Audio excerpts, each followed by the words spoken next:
Sorry for the interruption. Had a memory card change. All right, so let's finish up here. The issue at hand is the fact that Larry Sinclair has now publicly committed the crime of libel, possibly in defamation, although defamation might just be verbal. Anyway, it ain't good, and in Florida, it's a crime, punishable by a year in jail and civil penalties.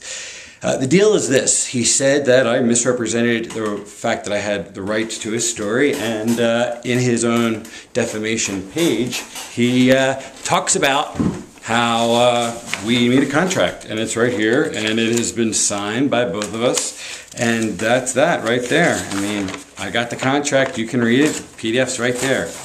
Number one. So that's as simple as that. I did misrepresent. I'm not a fraud. I did represent the truth, which is I have the rights. That's the first thing. But the more troubling thing is this. It's proving the negative. The man says that I tried to extort him.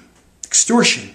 Okay, let's talk about what extortion means. Extortion means blackmail. Extortion says you do this or else.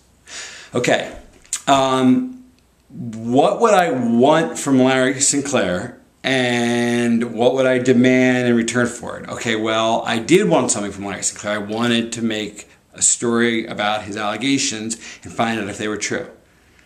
I got those rights for $1 on May the 10th, 2010. He admits to it, not in the body of his text, but in the PDF.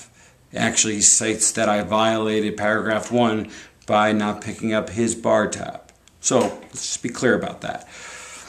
I have receipts from my entire trip. I'll produce them. I'll produce everything. Let's just know that. So that's number one.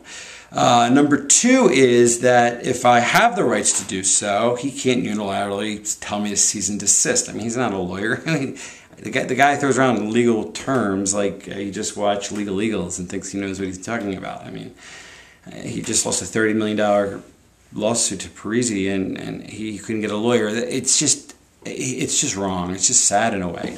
So he says I'm extorting him. Why? Because I said to the guy, Larry, you want me to dissolve a contract that's designed to protect you. It's designed to give you the right to excise, edit at the end anything that is false, anything that is not true, to protect you. Okay?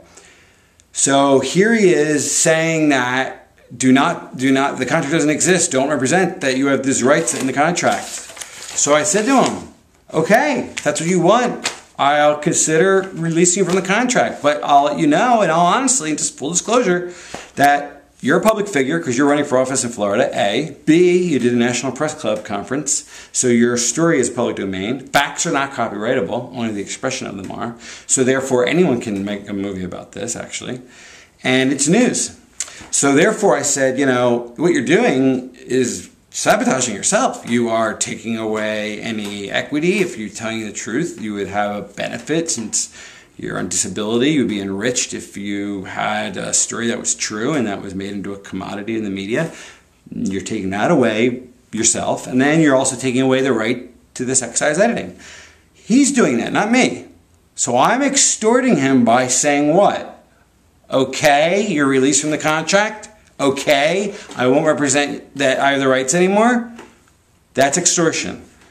And when he comes at me the way he comes at me and says I don't have these rights and attacks me, it says that lies about me, says that I haven't been in touch with him when I tried to provide him with a free lawyer for his Parisi lawsuit. He refused. I have email copies where I check in with him. He refused when I gave him the schedule down in Florida to be filmed. I had footage of him on the beach for 2 minutes where he moans and complains about being filmed. I have that footage. I will produce it. So he's telling me that I didn't show up or wasn't reachable and didn't do anything when he didn't want to be filmed, didn't want to be involved, didn't have to give me help. I gave him a lawyer. He refused it, and I gave him check-in emails. He says, I have no money. I paid $1,000 of expenses. He picked up drinks and lunch. That's the first time we met, period. End of sentence. So here's the deal. He says I extorted him. I didn't. That's accusing me of a crime, which I didn't commit. And I am going to file a criminal complaint as well as a civil one. He says that I misrepresented him falsely, committed fraud by representing him that I have the rights. I do have the rights. Read the contract, the PDF.